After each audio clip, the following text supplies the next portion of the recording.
नाज़रीन, खुदावंद यीशु मसीह नासी के नाम में आप सबको सलाम।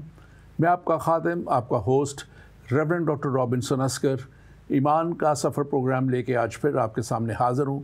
और नाज़रीन, मैं खुदावंद अपने खुदा का शुक्र अदा करता हूँ जो हमारी ज़िंदगी में बार बार हमें ये मौके अता कर देता है कि ज़िंदगी के सफ़र में और ईमान की उन राहों पर चलते हुए हम उस जगह तक पहुँचे जहाँ खुदावंद हमारा खुदा हमें देखना चाहता है। और जैसे मैं अक्सर कहता हूँ और आज फिर कहूँगा कि किसी भी सफ़र के लिए एक मंजिल का होना निहायत ज़रूरी है। आप किसी भी जगह जाना चाहें, चाहे जहाज़ का टिकट लेने जाएं या ट्रेन का या बस का, आपको बताना पड़ता है कि आपकी मंजिल क्या है और कहाँ का टिकट आपको चाहिए। और यही बात इस ज़िंदगी में मैं समझता हूँ कि हमारे लिए निहायत ज़रूरी है कि हम तयन करें कि हमारी मंजिल क्या है, हम कहाँ जाना चाहते हैं और क्या जिस सफ़र पे हम रवां दवा हैं हमें उस मंजिल तक लेके जाएगा। क्या हम सही और दुरुस्त सिमत में हैं? क्या हमारी रास्ता हम उस राह पे चल रहे हैं जो खुदा की तरफ लेके जाती है, या ऐसी राहें जैसे कलाम मुक़द्दस में लिखा हुआ है, बाइबल मुक़द्दस में, कि ऐसी राहें भी हैं जो इंसान को दुरुस्त मालूम होती हैं लेकिन उनकी इंतहा में हलाकत है। और हम नहीं चाहते कि कोई भी हलाकत आ जाए। ये कलाम मुक़द्दस, बाइबल मुक़द्दस नहीं चाहती कि कोई भी हलाकत में जाए।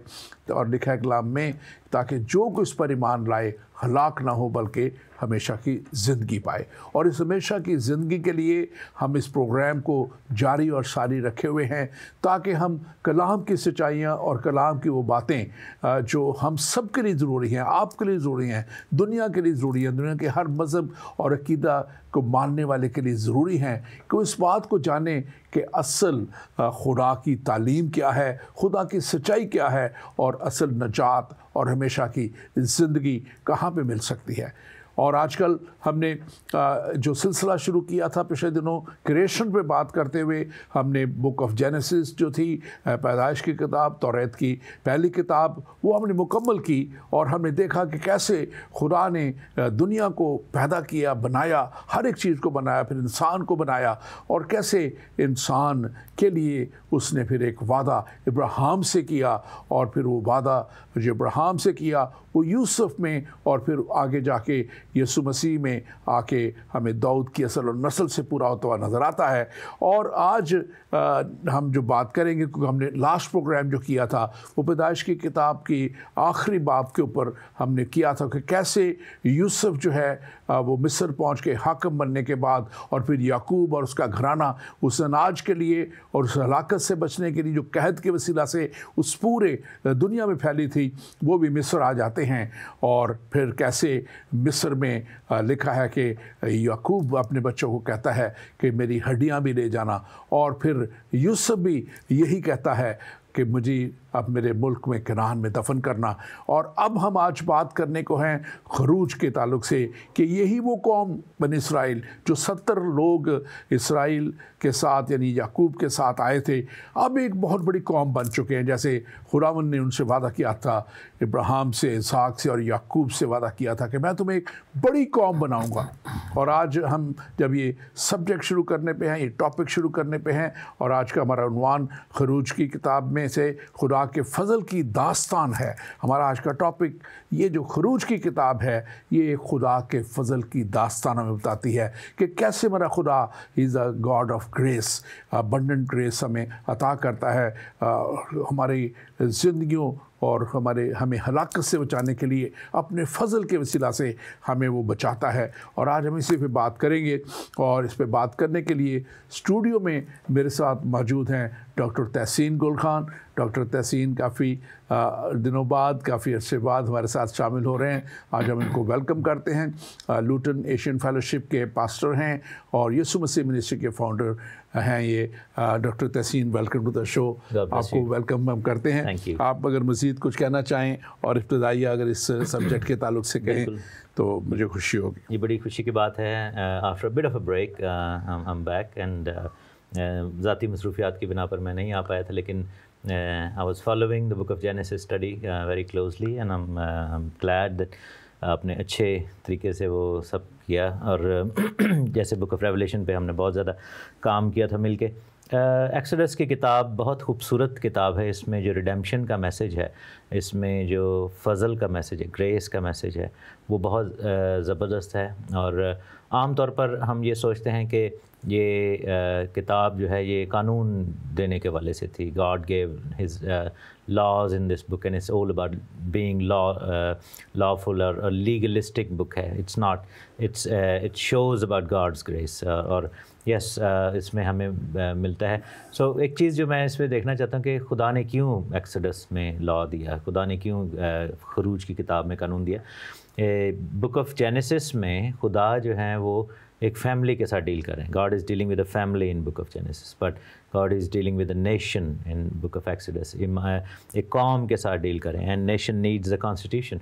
और उनके कानून में जो है वो ना सिर्फ इबादती कवानीन शामिल थे, और इस चीज़ के ऊपर भी एक प्रोग्राम में हम किसी दिन करेंगे, हो सकता है आज ही कर लें, लेकिन आई थिंक कि जब हम 10 अहकाम के टाइम पे जब जाएंगे तो उसमें जो कानून खुदा ने दिया था उसमें हम देखते हैं कि there was civil law, there was sacrificial law और Levitical part of the law, और उसके बाद हम देखते हैं कि moral part of the law. So उसमें पूरी दुनिया के जो कानून हैं उसमें बहुत सारी चीज़ें जो हैं मोरल कंडक्ट के वसीला से वहाँ पर आई हैं, तो ये और ऐड हुई हैं. तो this law that God gave in this book became a basis और for many constitutions in the world, और apart from like the sacrificial law.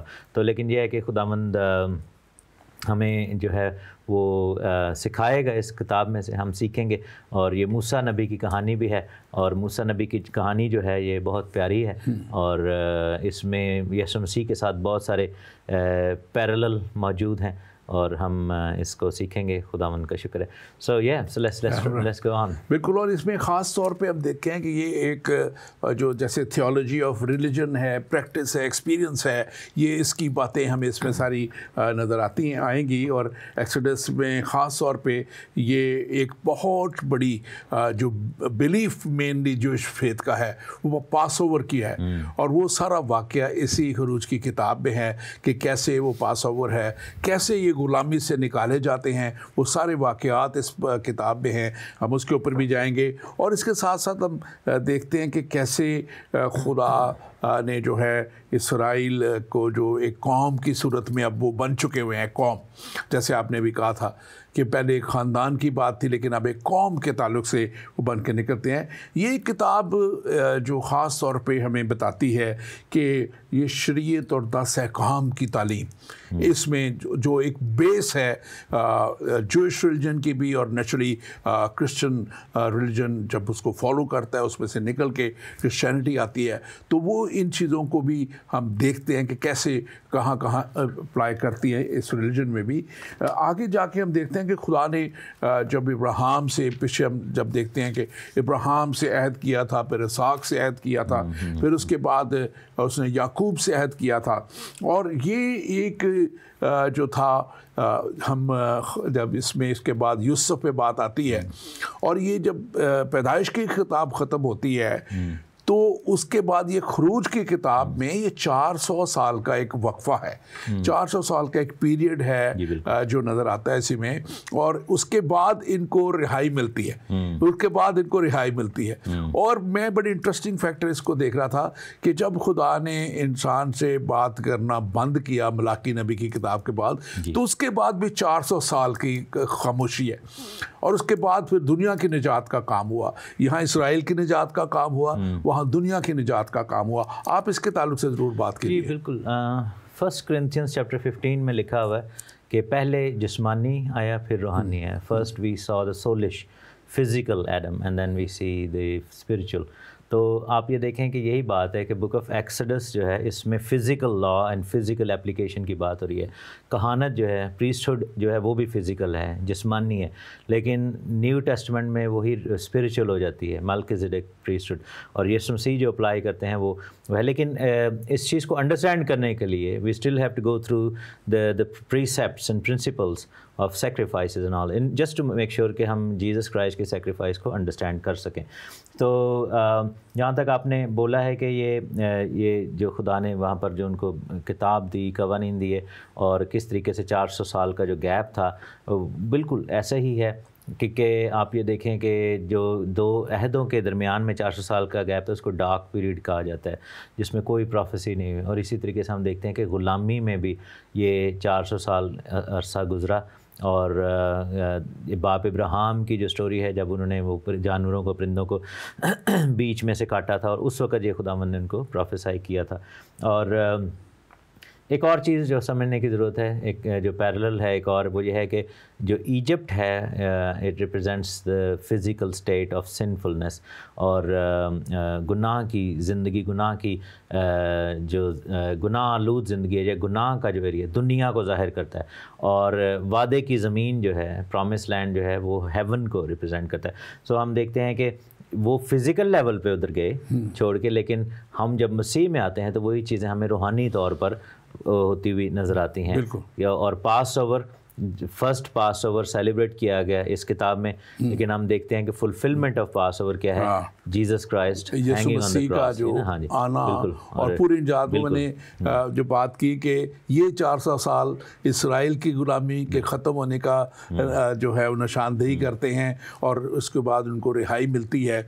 और इसके बाद जब वो 400 साल जो थे मलाकी नबी के बाद, जिसको इंटरटेस्टामेंटल पीरियड है, खामोशी के खुदा के साल हैं, उसके बाद दुनिया की निजात के लिए, पूरी दुनिया की निजात के लिए खुदा का वो बड़ा इंतज़ाम है जो नज़र आता है हमें। अब ये एक आयत मैं जल्दी से शेयर करना चाहूँगा, लूका की इंजील उसके 24वें बाब की 44वीं आयत है, लूक चैप्टर 24 वर्स 44। इसमें लिखा है कि यीशु ने अपने शागिर्दों से कहा कि ये मेरी वो बातें हैं जो मैंने तुमसे उस वक्त कहीं जब तुम्हारे साथ था, कि ज़रूर है कि जितनी बातें मूसा की तौरेत, नबियों के सहीफ़ों और ज़बूर में मेरी बाबत लिखी हैं वो पूरी हों। और फिर उसने उनका जहन खोला ताकि किताब मुक़द्दस को समझें। तो यहाँ पर हम देखते हैं कि क्राइस्ट ने 3 मेन जो सेक्शंस ऑफ स्क्रिप्चर्स है उनका वहाँ पर रेफरेंस दिया है। तौरेत यानी कि तौरात जो है, लॉ ऑफ मोसेस, नबियों के सहीफ़े, बुक्स ऑफ प्रॉफिट्स, और फिर ज़बूर में यानी कि बुक ऑफ साम। तो ये चीज़ें तो हमें ये चीज़ें समझनी चाहिए कि जितनी भी बाइबल की पहली किताबें हैं वो सब की सब मसीह की तरफ इशारा करती हैं। They are pointing towards Christ, everything in the Old Testament। और इसमें हम देखेंगे कि बार बार जब हम चाहे हम मूसा के किरदार को उठा लें, चाहे हम जोसेफ के किरदार को उठा लें, चाहे हम याकूब के किरदार को उठा लें, चाहे हम कानून की चीज़ों को उठा लें, जैसे जब हम पास ओवर का देखते हैं तो उसमें लिखा हुआ है कि दरवाज़ों पर खून लगाया जाता है, जो लगाया गया वो भी सलीब का निशान बना रहे हैं। So there will be so much to reflect upon, और इसमें हम जो है वो देखेंगे। और हम इसमें एक डॉक्टर तसीन एक बड़ी और खूबसूरत बात है, आपने भी ऑब्जर्व की होगी, जब बुक ऑफ जेनेसिस ख़त्म होती है तो इज़राइल है जो वो कबीला है और ये सारे लोग हैं, they are the most favoured people there. ये वो एक बड़ा जो उस वक्त का फ़ैरो था वो इनको मुफ्त में जश्न की जगह भी दे रहा है, जबकि मिस्रियों से सब कुछ ले लिया गया था, उनको नाज फराहम करते हुए उनके गला भी ले लिया गया, उनके बैल बछड़े सब कुछ, और ज़मीनें भी ले ली गई। इनको वो जश्न का इलाका फ्री में दे दिया गया। लेकिन जब खरूज की किताब शुरू होती है 400 साल बाद, तो ये एक नहायत ही खस्ता हालत में ये कौम है। ये लिखा है उस वक्त के, अगर आप खरूज की किताब जब शुरू हम करते हैं कि तब एक बादशाह आया जो यूसुफ को ना जानता था, और यूसुफ को जब ये बादशाह नहीं जानता था तो उसको पूरी वो बैकग्राउंड भी नहीं पता आई थी कि क्या कुछ बड़ा काम इस कौम ने किया है, और या इस कौम के उस फर्जंद ने यूसुफ के वसीला से पूरी दुनिया को सैर करना, हलाकत से बचाना। तो ये एक बड़ी, मैं इसको देख रहा था कि वो पैदाइश पे ख़त्म होते हुए ये मोस्ट फेवर्ड नेशन है, और अब जब ये खरूज शुरू हो रहा है तो दे आर वो कहते हैं जुल्म में, अताब में ये वो आए हुए हैं। और वो लिखा कि ये इतने बढ़ चुके थे, वहाँ कलाम कहता है कि ये इतने बढ़ चुके थे और इतने मजबूत हो गए हुए थे, कवि हो गए थे, जो आयत असल में कहती है कि वो कवि हो चुके थे कि वो उनको खौफ पैदा हो गया था इनसे। और उस फ़िरौन ने जो है कहा कि इनको हम जो है वो इनके साथ हिकमत से पेश आएँ, और फिर उन्होंने उसके ऊपर इनके ऊपर बेगार लगा दी और दूसरी चीज़ें जो थी इनको सप्रेस किया, बहुत ज़्यादा प्रेस किया और जुल्म और सितम इनसे किया। तो ये मैं समझता हूँ कि हमें एक फ़र्क नज़र आ रहा है 400 सालों बाद इसमें। आप अगर इस पर कमेंट बिल्कुल, मैं इसमें ऐड करूँगा, जहाँ पर लिखे ना कि एक नया बादशाह, the new king who didn't know Joseph. Joseph जो था, he was the saviour of Egypt, और इन बुक ऑफ जेनेसिस यानी पैदाइश की किताब में वो बादशाह और निजात दहिंदा के तौर पर नजर आते हैं, बल्कि not just Egypt but the surrounding world as well because of the famine. तो जो कहत वहाँ पर पड़ा, तो हम ये देखते हैं कि जो नया बादशाह है ही वो जानता नहीं है जोसेफ को। एक आप खुद बात बताएं कि इज़ दैट पॉसिबल कि Joseph being such a big character he didn't know about Joseph, he actually refused to recognize Joseph। यहाँ पर जो बेसिकली जो हमारे Jewish scholars हैं they believe कि he deliberately refused to recognize Joseph, और वो दो चीज़ें उसने की थी। एक तो ये था कि उसने यूसुफ को इनकार कर दिया, यूसुफ को निजात दहिंदा मानने में, और दूसरा उसने क्या किया कि उसने उनसे रोज़ाना काम करवाता था। इज़राइलाइट्स क्या थे कि on Sabbath day they were used to go and worship God, लेकिन क्या है कि this king made them to work hard on every day of the week. तो this is how he actually उसने क्या किया कि खुदा की प्रस्तिश के अंदर भी उसने इंटरप्शन कर दी। He interrupted the time between God and Israel। तो यहाँ पर हम देखते हैं कि इसी वजह से खुदा फिर वहाँ से उसको निकालता है।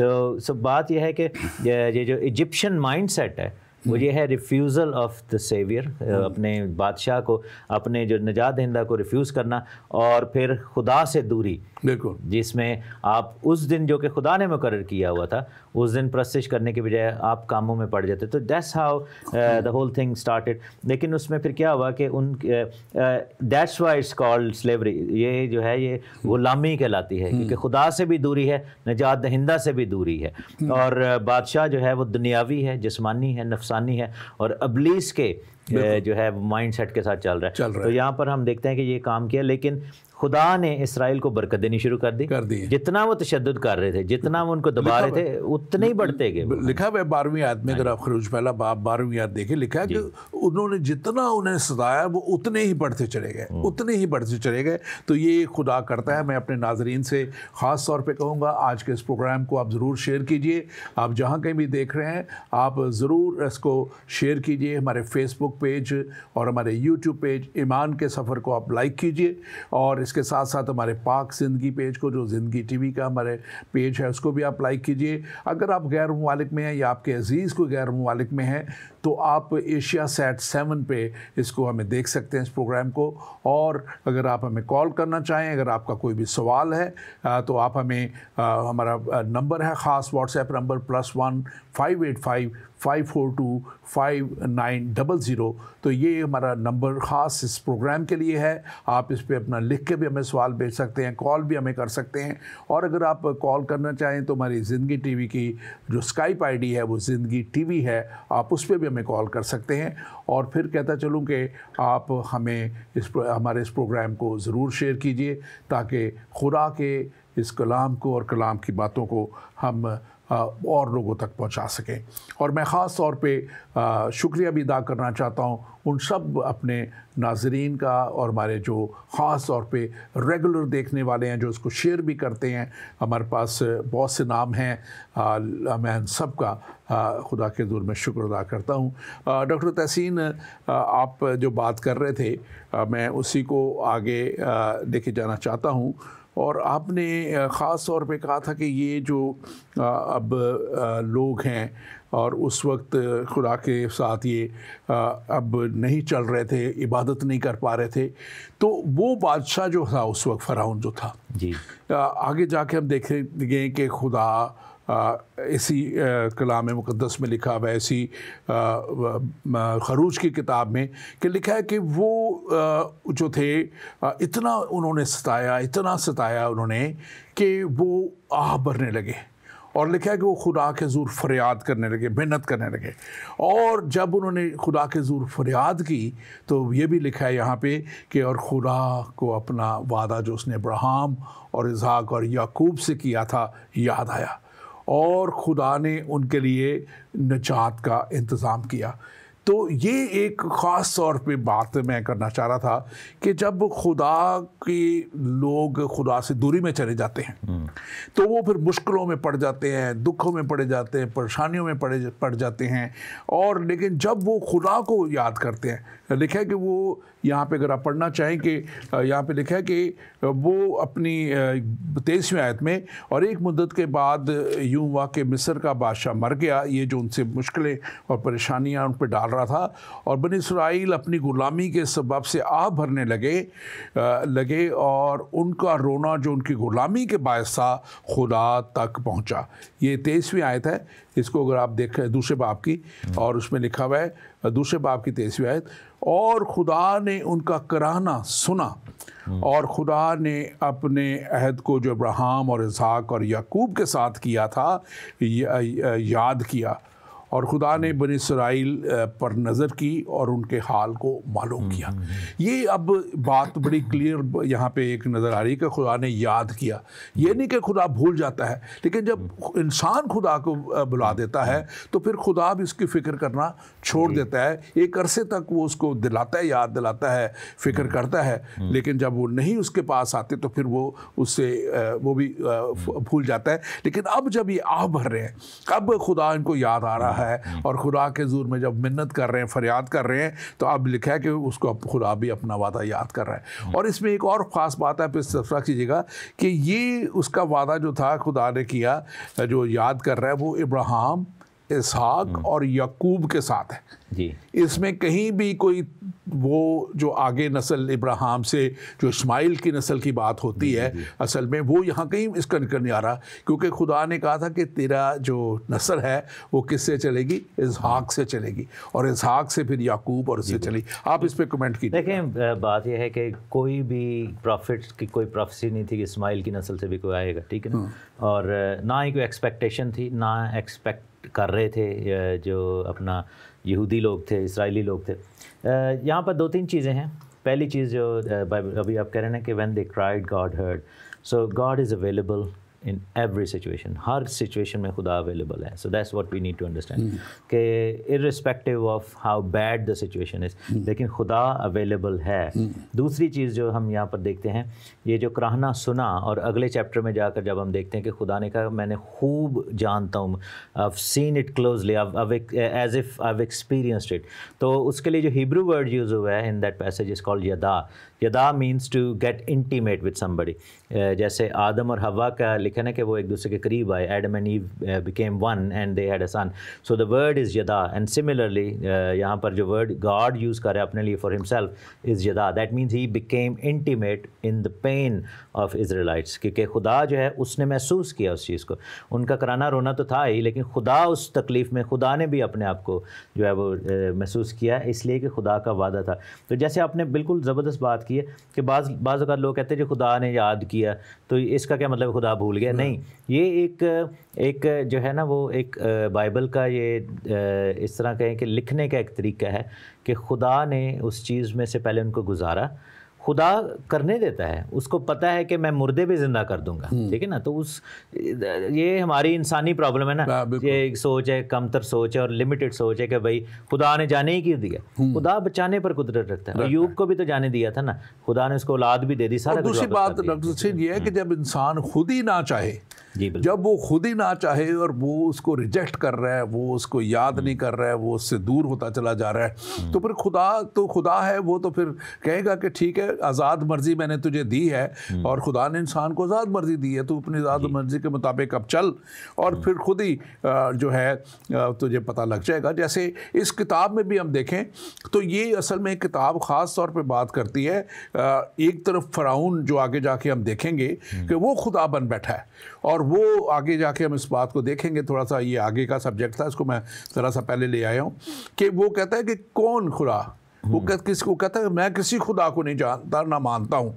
वो खुद अपने आप को खुदा बनाए बैठा हुआ था वहाँ का, वो खुद अपने आप को गॉड डिक्लेयर कर रहा था, और फिर खुदा ने उसको सबक सिखा दिया कि ठीक है, फिर तू देख ले को तो तेरी हालत क्या होती है, तेरी कौम की क्या हालत होती है। लेकिन उस पर हम बाद में आएंगे। हमारे पास एक सवाल है, इसको हम ज़रा देख लें जी।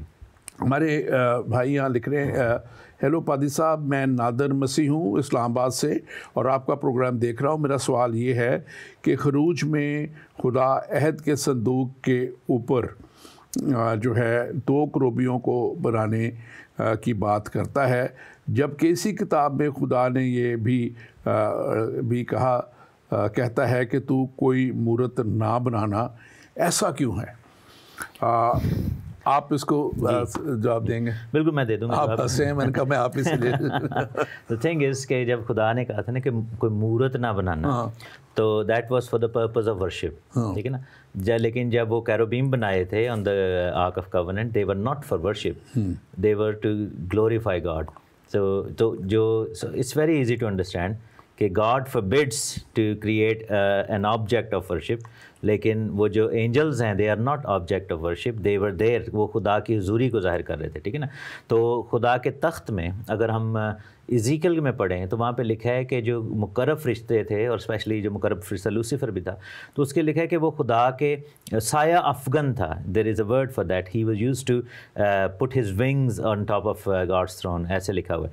तो हम देखते हैं कि ये खुदा की जो कह लें कि खुदा का थ्रोन है, हेवन में तख्त है, उसकी तस्वीर है वो जो वहाँ पर बनाएगी। भाईजान मैं यही कहूँगा कि अगर कोई बुत या कोई ऐसी चीज़ आपको खुदा से दूर लेके जा रही है और उसको देख के आपके दिल में प्रस्तिश का ख्याल आता है, तो ये वो मूरत की बात है। लेकिन जब उसको देखते थे, अहद के संदूक को, और उसके ऊपर जो बना हुआ था, उसको देख के उसको सजदे करने का दिल नहीं करता था, बल्कि खुदा को सजदे करने का दिल करता था। तो ये एक डिफरेंस है। Thank you. और वो मैं बात कर रहा था, उस पॉइंट को हम वापस लाते हैं। जो मैं बात कर रहा था, खरूज के ऐसी किताब में 5वां बाब और उसकी दूसरी आयत में लिखा है, फ़िरौन ने कहा, अब ये दूसरा फ़िरौन आ चुका हुआ है। पहला फ़िरौन मर चुका है, और मैं इसको थोड़ा सा पहले ले आया हूँ, और ये मूसा की भी पैदाइश पे हम आएंगे और फिर उसके बाद इस पे हम आएंगे। तो मैंने कहा हवाला में दे दूं कि फ़िरौन खुद कहता है कि खुदावंद कौन है कि मैं उसकी बात को मानकर बनी इस्राइल को जाने दूं, मैं खुदावंद को नहीं जानता। तो हम इस पे आएंगे।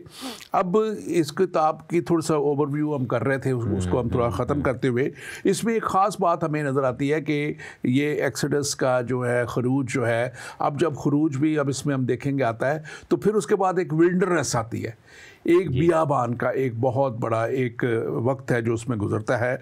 और फिर उसमें हम टैबरनेकल को देखते हैं, जो है खैमा इज्तिमा को हम देखते हैं। ये सारी बातें जो इसमें थी कि पासओवर का इसमें आना, फिर इसके साथ साथ जो है कानून का, जो लॉ का दिया जाना, शरीयत का दिया जाना, फिर खैमा इज्तिमा का है, फिर कुर्बानियों का जो है वो सारा सिलसिला आएगा।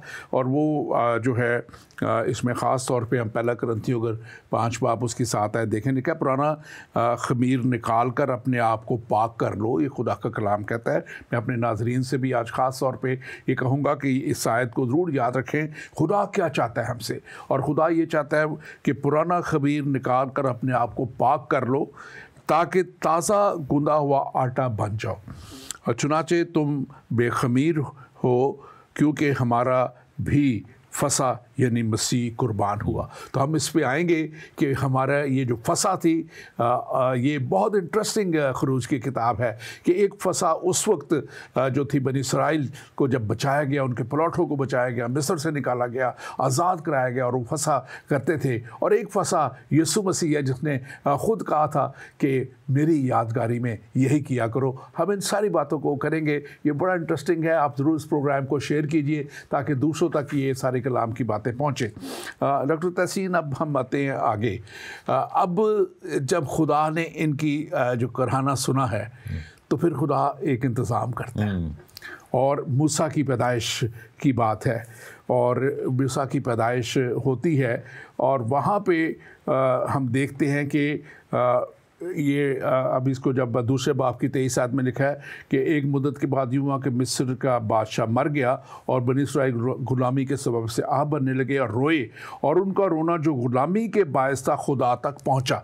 जब हम पहली बात जो कर रहे थे, वहाँ भी ये बिब्लिकली भी इसमें ये देखें लिखा हुआ है कि उनका रोना खुदा के ज़ूर पहुँचा। जब इंसान, मैं समझता हूँ कि आज भी अगर कोई शख्स इस मुश्किल में है, दुख की हालत में है, तकलीफ़ में है, किसी ऐसी सिचुएशन में है, तो कलाम आप के सामने है। कलाम क्या कह रहा है कि बनी इस्राइल ने खुदा के आगे आह भरी, और वो रोए और वो चलाए, और उनका रोना खुदा के ज़ूर में पहुंचा। और 24वें आयत में लिखा है, और खुदा ने उनका कराहना सुना, और खुदा ने अपने अहद को जो अब्राहम, इसहाक, याकूब के साथ किया था याद किया।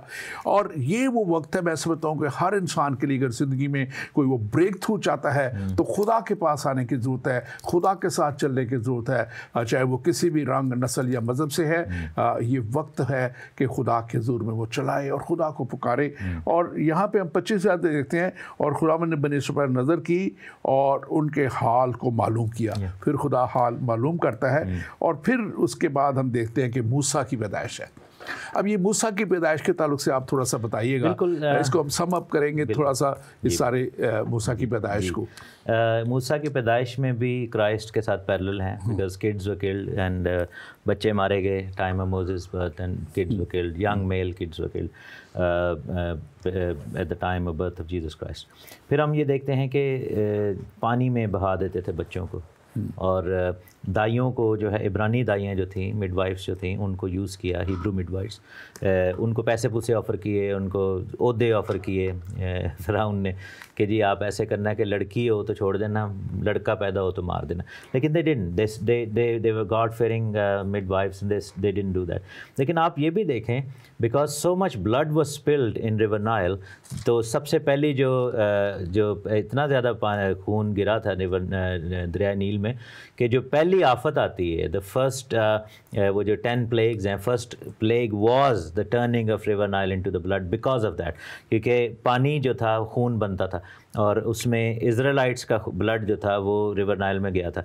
और यहाँ पर हम देखते हैं कि खुदा ने फिर उन्हीं के दरिया को, जो उनके लिए लाइफ गिविंग रिवर था, God turned it into a blood river. तो that was the warning from God, और खुदा की तरफ से वो एक जजमेंट थी। लेकिन यहाँ पर हम देखते हैं कि मूसा की पैदाइश ऐसे ही हुई कि छुपा लेते थे दाइयों को।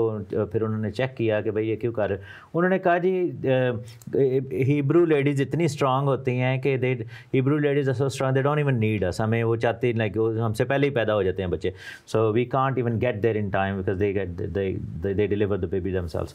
तो फिर यहाँ पर ये हो रहा है। तो लेकिन हम ये देखते हैं कि यहाँ पे क्लियरली लिखा हुआ है इन वर्स 22 कि फ़िरौन ने अपनी कौम के सब लोगों को ताकीदन कहा था कि उनमें जो बेटा पैदा हो तुम उसे दरिया में डाल देना। ये दरिया नील की बात हो रही है।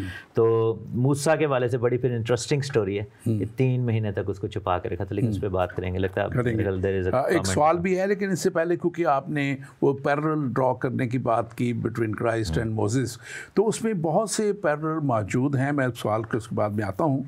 अब देखिए, मूसा जो थे ना, उसने भेजे थे, जो थे 12 शागिर्दों को भेजा था उसने, स्पाइस भेजे थे मुल्क कनान का दरियाफ़ करे। और यीशु मसीह ने 12 शागिर्द बनाए थे, और फिर उनको एम्पावर कर दिया था कि दुनिया में जाएं और कलाम को लेके जाएं। और बहुत सी हमें मिसालें मिलती हैं, जैसे यीशु मसीह का जो है, मूसा विल्डरनेस में जो है बनी इसराइल को सैर करता है खुदा के वसीला से, और यहाँ से उनको जब वो भूखे हैं प्यासे हैं और वहाँ पे मन बचता है, बटेरें आती है। यहाँ पे यीशु मसीह के ताल्लुक से देखा कि जब जो है 5 रोटियाँ 2 मछलियों के वसीला से जो है वो कितने हज़ारों के मजमा को सैर किया। बहुत दफ़ा 5,000 को, फिर 4,000 को किया। और ये मर्द थे, उनके साथ बच्चे और औरतें जो है सेपरेटेड नहीं थी। इसके अलावा बहुत सी और जो है नज़र आती है कि मूसा ने जब वो बनी इसराइल ने खुदा के ख़िलाफ़ गुनाह किया, तो वो बल्ली पे सांप जो है वो बना के, क्रॉस बना के उस पर लगा दिया था कि जो कुछ उस पर देखेगा।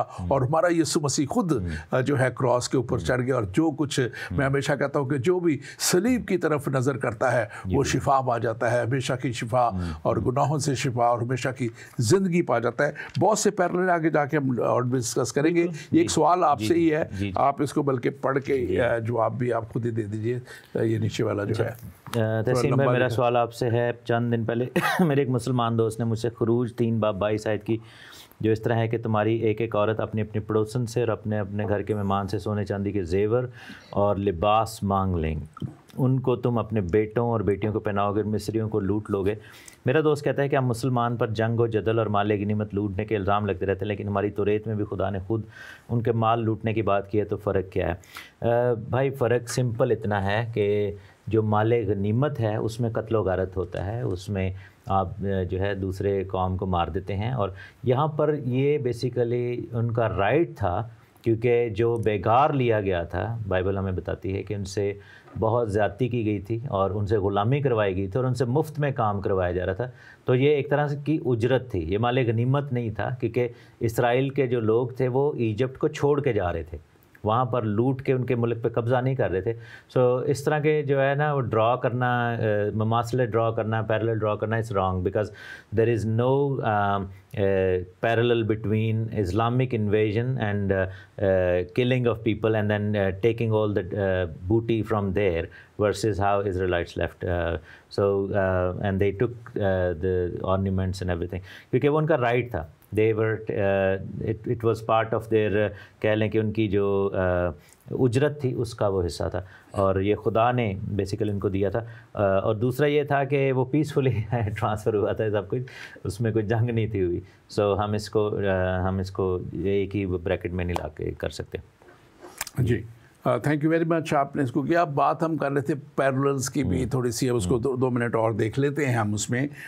इस ताल्लुक़ से ख़ास तौर पे हम देखते हैं कि यीशु मसीह का जो है शरीयत को जो है मूसा के वसीला से शरीयत आती है, और यीशु मसीह के वसीला से शरीयत यीशु मसीह ने कहा था कि मैं इसको ख़त्म करने पूरा करने आया हूँ. और यीशु मसीह ने जब सलीब पे कहा था कि तमाम हुआ, तो उसने उस तमाम शरीयत के तकाज़ों को पूरा कर दिया था. शरीयत का तकाज़ा था कि कुर्बानी की जाए गुनाहों की, और यीशु मसीह ने अपने आप को कुर्बान कर दिया. जो इसका इब्रानी कार्बन बर्थ लफ्ज़ है तो इसका तमाम हुआ का, हाँ, तो वो ख़ास तौर पे बयान करता है कि प्राइस पे कर दी गई, कीमत अदा कर दी गई, ख़त्म कर दी गई. तो यीशु मसीह ने कीमत अदा करके दुनिया के निजात दहिंदा बन गया.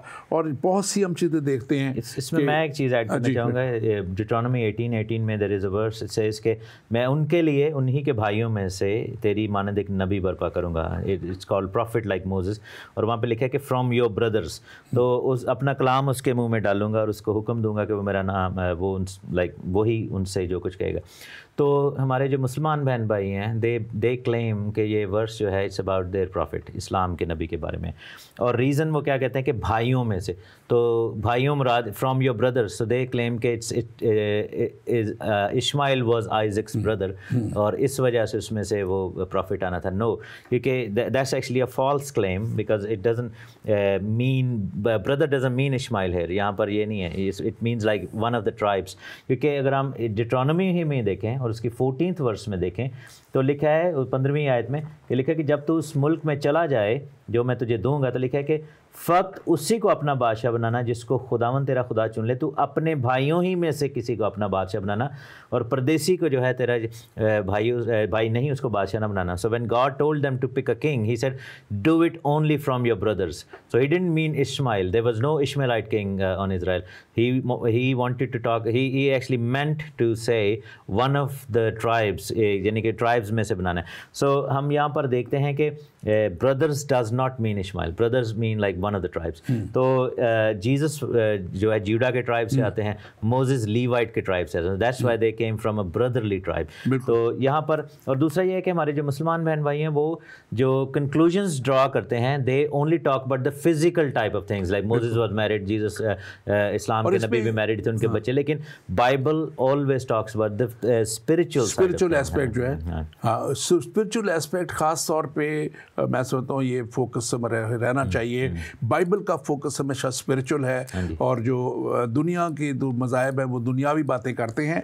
और ये जो आपने आयत पढ़ी है इसमें क्लियरली लिखा है कि मैं तेरे भाइयों में से तेरी मानद एक नबी पैदा करूँगा.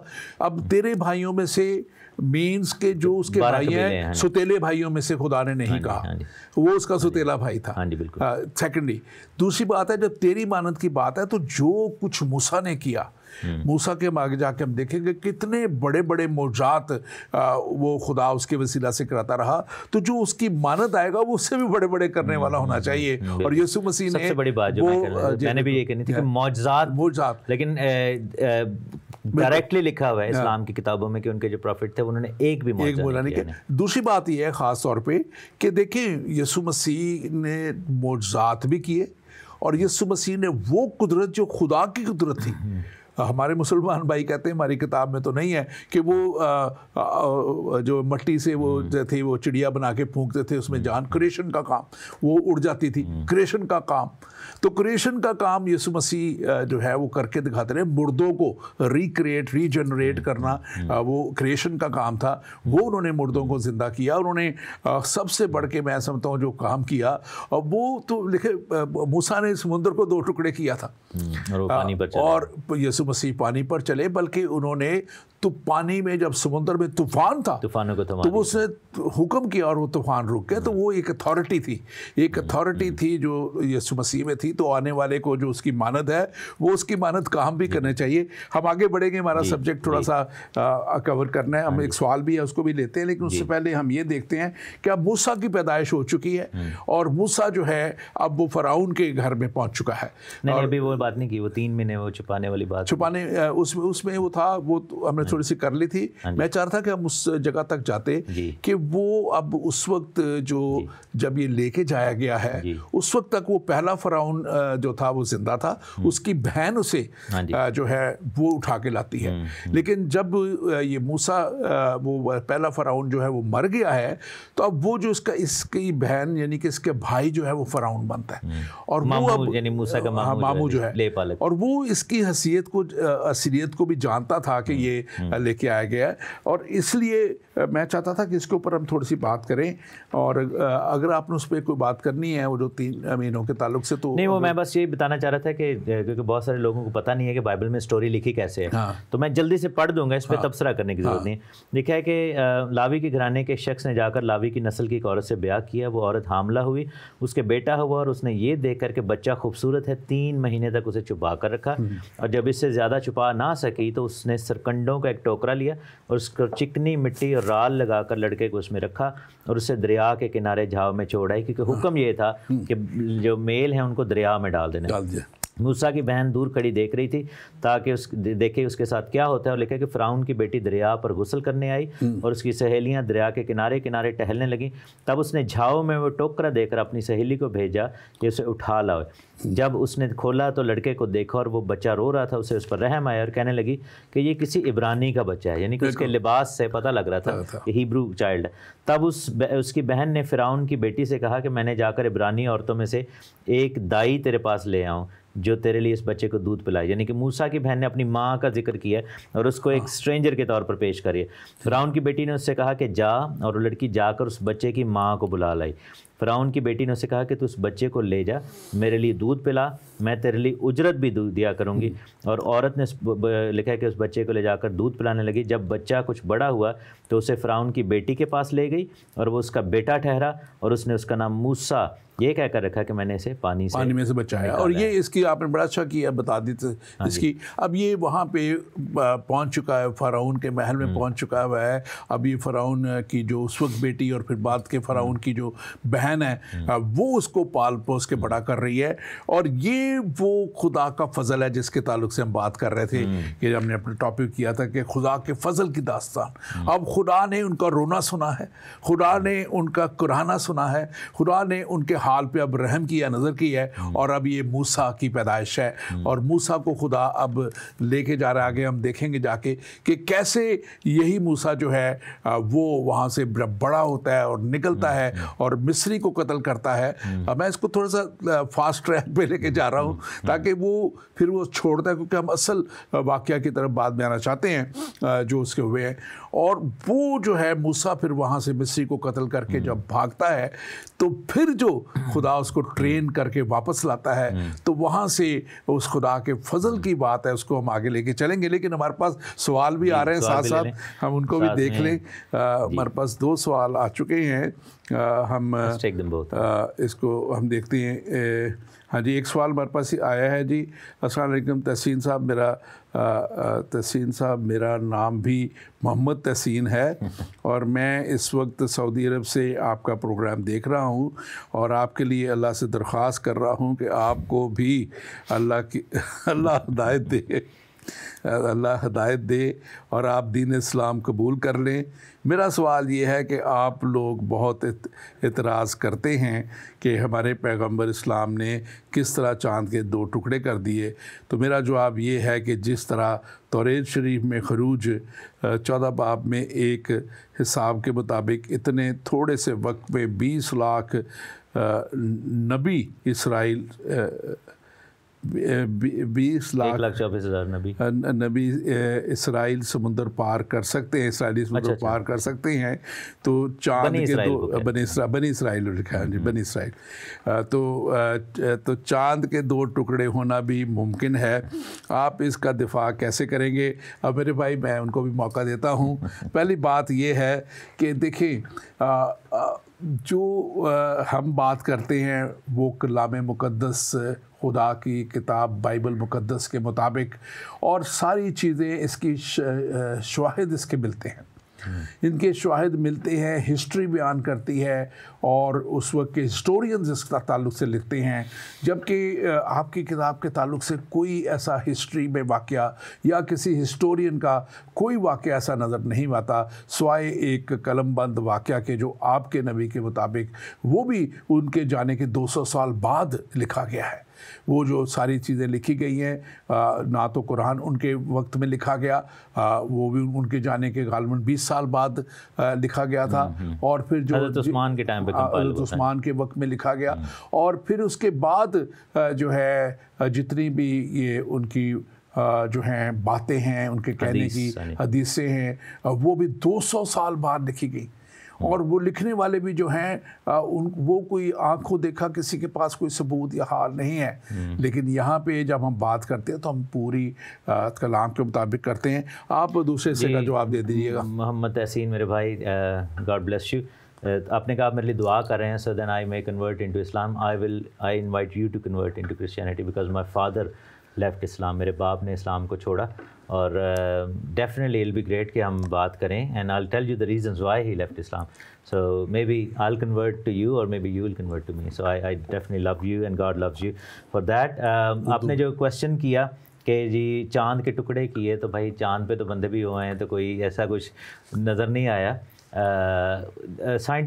कोई साइंटिफिक प्रूफ नहीं है इसका, और आई थिंक ये एक मिथोलॉजी है जिसके पर आप बिलीव करते हैं। लेकिन जो हज़रत मूसा की जो बातें हैं, जो काम हुए यीशु मसीह के जो काम है, उनके सब के फ़िज़िकल एविडेंस मौजूद हैं।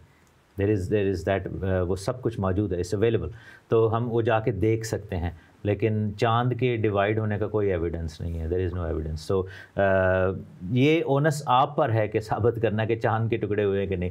तो अगर आपको लगता है हुए हैं तो दिखाएं उसका कोई सबूत, हम डेफिनेटली मानेंगे। लेकिन जो हमारी स्टोरी हम बता रहे हैं उसके सब के आर्कियोलॉजिकल जो है ना सबूत हैं। जी बिल्कुल। हमारे पास एक और सवाल है, इसको ले लेते हैं, फिर हम अपने प्रोग्राम के वाइंड अप की तरफ जाएंगे। पादरी रॉबिन्सन, खुदावन की सलामती हो। मेरा सवाल ये है कि खरूज 4 बाब की 21 आयत में यूँ मरकूम है, और खुदावन ने मूसा से कहा कि जब तू मिस्र में पहुँचे तो देख वो करामात जो मैं तेरे हाथ से में रखी हैं फ़िरौन के आगे दिखाना, लेकिन मैं उसके दिल को सख्त करूँगा और वो उन लोगों को ना जाने देगा। अब सवाल ये यहाँ है, ये पैदा होता है कि जब खुदा ही ने उसके दिल को सख्त कर दिया तो फिर वो क्यों बुराइयों का ज़िम्मेदार ठहराया जा रहा है? मेरे भाई एक बात मैंने की थी पहले और अब दोबारा कर देता हूँ। बाज़ दफ़ा खुदा कुछ चीज़ों को उस मंतकी अंजाम तक पहुँचाने के लिए और ज़्यादा होने देता है।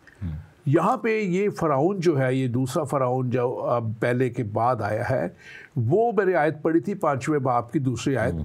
वो कहता है कि खुदा कौन है कि मैं उसकी बात मानूं। वो कहता है कि खुदा है ही कोई नहीं, और वो एक तरह का पैरेलल खुदा बन के बैठा हुआ था। वो अपने आप को खुदा कहता था, और ये हिस्ट्री बताती है कि उस वक्त का ये फ़िरौन जो है ये अपने आप को खुदा समझता था, और इसलिए कि खुदा ने फिर उसको सबक सिखाया।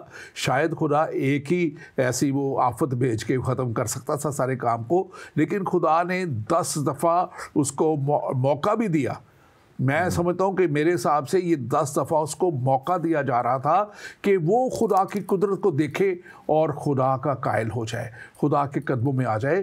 खुदा इसलिए भी बाज़ दफ़ा कुछ चीज़ें होने देता है ताकि इंसान को वो उस जगह तक ले आए जहाँ खुदा चाहता है कि वो आ जाए। और मैं अपने प्रोग्राम के जब शुरू में कहता हूँ कि खुदा चाहता है कि हम सब उस जगह तक पहुँचे जहाँ खुदा हमें देखना चाहता है।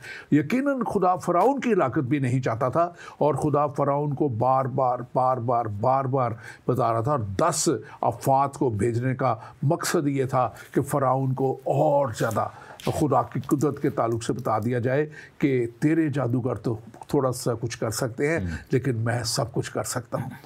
फ़िरौन खुद कुछ नहीं कर पाता था, जादूगर करते थे उसके लिए। यहाँ खुदा खुद सब कुछ करने पे कादिर खुदा है। डॉक्टर तहसीन, आप इसके ताल्लुक से? I have a slightly different take on this one.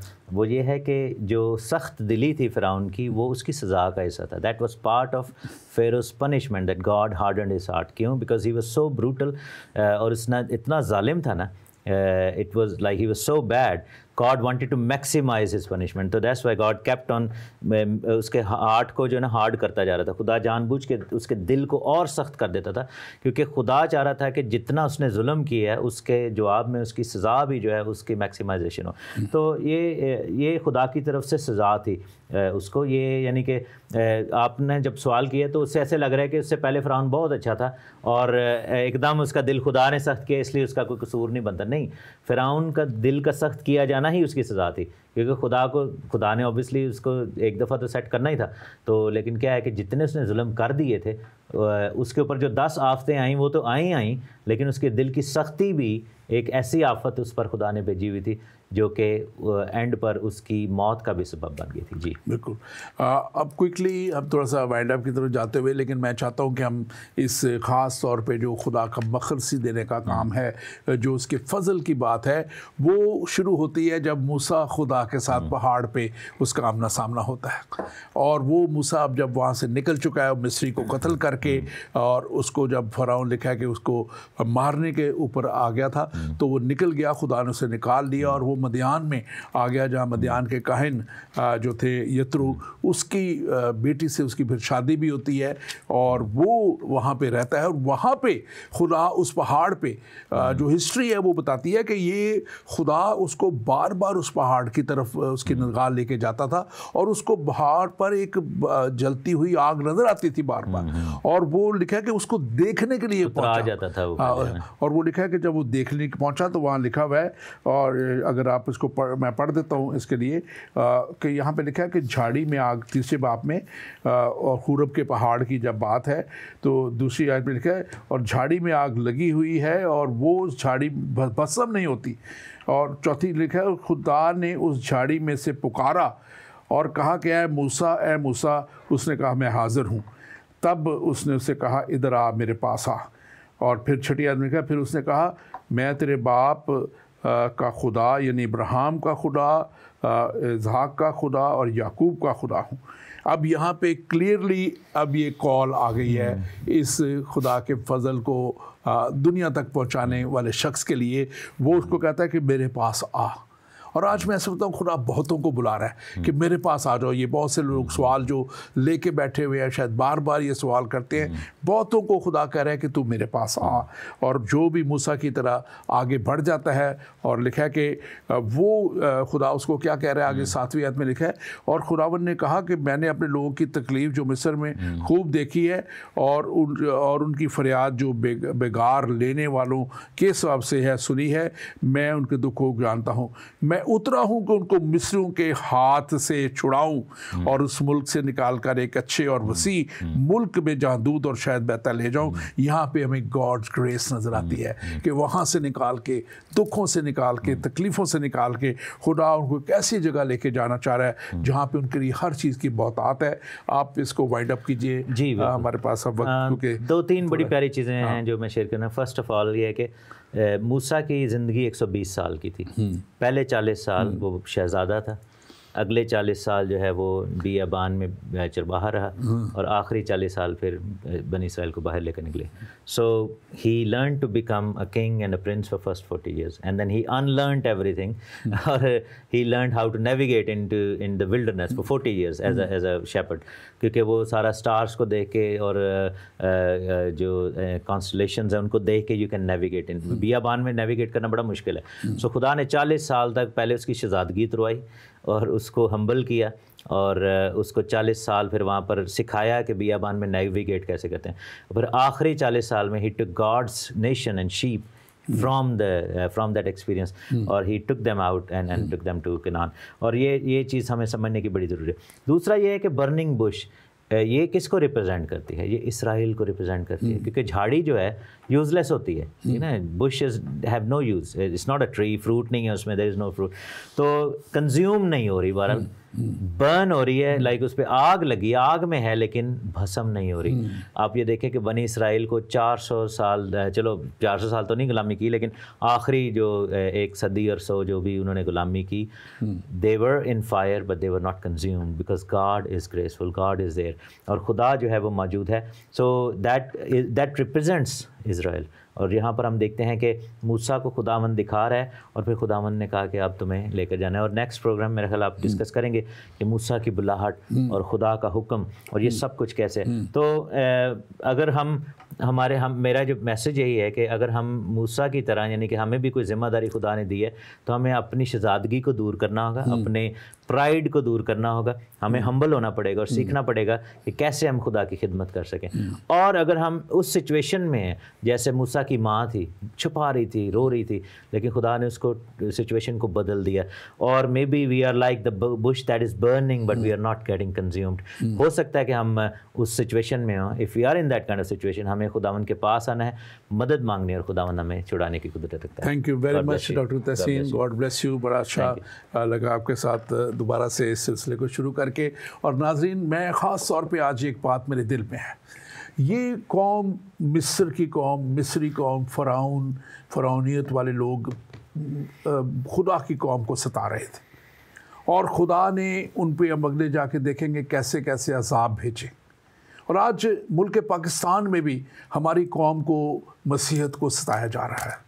मैं ये दुआ तो कभी भी नहीं कर सकता कि उनको पर इस तरह के अज़ाब आएँ, लेकिन मैं ये दुआ ज़रूर कर सकता हूँ कि खुदा उनको हिकमत और दानाई से मामूर करें, क्योंकि पाकिस्तान हमारा मुल्क है, पाकिस्तान से हम आए हैं और ये जुल्म व सितम जैसे बनी इसराइल पे मिस्र में हो रहा था और मिस्र की ग़ुलामी में वो जुल्म उन पे किया जा रहा था और खुदा ने उनके ऊपर, हम देखेंगे आगे जाके कि 10 बड़ी बड़ी आफतें भेजी और फिर वो नेस्तो नाबूद भी हो गए. तो ये दुआ, जैसे मैंने पहले कहा, मैं कभी भी नहीं कर सकता, ना ये मैं ख्वाहिश कर सकता हूँ, क्योंकि वो हमारा मुल्क है, हमारे लोग हैं, हमारे आबा व जादाद की वो जगह है. और हम ना तो हम इन इसराइलियों की तरह मुल्क कैनान से यहाँ आए थे जिनको वापस जाना था, हम तो पैदा ही वहाँ हुए. और आज जो जुल्म और जो सितम पाकिस्तान में हो रहा है, इसको खुदारा बंद कीजिए, कहीं ये ना हो कि खुदा का अज़ाब आ पड़े. और जो आ भी रहा है, बहुत से तरह हम देख भी रहे हैं, लेकिन हम दुआ को हैं पाकिस्तान के लिए और पाकिस्तान के लोगों के लिए. और आज हम चाहते हैं कि यही फ़ज़ल, खुदा का फ़ज़ल जो है, जो जैसे ये मिस्र पे इस बनी इसराइल के लिए हो गया, ये जो दास्तान खरूज की जो है फ़ज़ल की है, यही फ़ज़ल, खुदा का फ़ज़ल जो है वो पाकिस्तान के ऊपर भी आ ठहरे और पाकिस्तान भी इस बात को जाने और समझे कि वही वाहिद खुदा है जो उन्हें हर तरह से बचा सकता है, मुश्किलों से निकाल सकता है. यहाँ पे हम देखते हैं कि जब बनी इसराइल ने फरियाद की है तो खुदा ने उनकी फरियाद को सुना है और खुदा ने मूसा को पैदा कर दिया. खुदा पाकिस्तान के लिए भी किसी मूसा को पैदा कर सकता है, लेकिन बात यह है कि खुदा के ज़रूर फरियाद करने की ज़रूरत है, अपने गुनाहों का इकरार करने की ज़रूरत है. ये बनी इसराइली जो थे, ये वहाँ रह के, जैसे भी बताया गया कि उनको तो 7 के 7 दिन काम करना पड़ता था और वो खुदा के पास अपना वो जो है दिन भी नहीं मना सकते थे, जो सब्बत का दिन है दुआ भी नहीं कर सकते थे, तो वो मुश्किलों में पड़ गए, दुखों में पड़ गए, तकलीफ़ों में पड़ गए। और आज मैं समझता हूँ कि पाकिस्तान को भी निकलना है इन मुश्किलों से, इन परेशानियों से, दुखों से। और आज ख़ास तौर पे हमारा ये पैगाम खुदा के फजल का पैगाम जो है पूरी दुनिया के लिए है कि पूरी दुनिया को खुदा निजात देने के लिए और उनको इन हलाकतों से, मुश्किलों से निकालने के लिए मौजूद है। लेकिन क्या आप उसके हुज़ूर में फरियाद करने के लिए तैयार हैं? क्या आप उसके हुज़ूर में आके आह करने के तैयार हैं? अगर तैयार हैं तो वो भी आपकी दुआ सुनने के तैयार है। खुदावंद आपके साथ हो, खुदावंद आपको बड़ी बरकत दे और खुदावंद आपको हर तरह से रिहाई बख्शे। आमीन।